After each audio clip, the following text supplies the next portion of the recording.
if we want to convert it into C++ program or C program, we should know that start is typically replaced by int main, two round brackets and a curly bracket.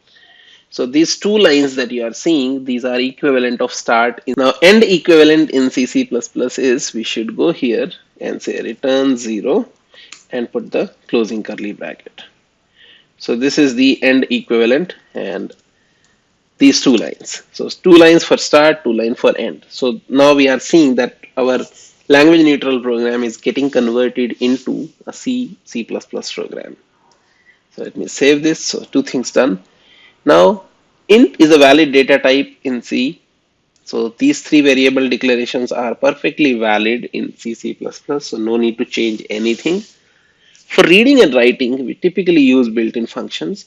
So there is a function called scanf, which is built in C, C++ both. But in order to use them, we have to say hash include stdio.h. So stdio stands for standard input output.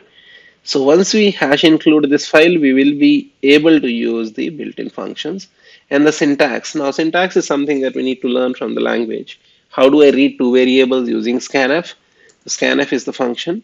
We say %d. D stands for decimal. So we are reading two decimal values and they should be stored in num1 and num2. Right? So this is our reading part. Now, once we have read, arithmetic operators are same. So plus is an arithmetic operator, which we are using here. So no need to change anything here.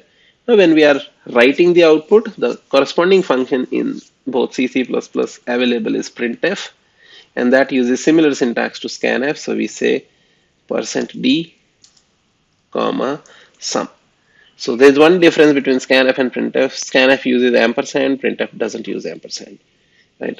So now if you see, the same pseudo code that we had written earlier got converted into a C++ code.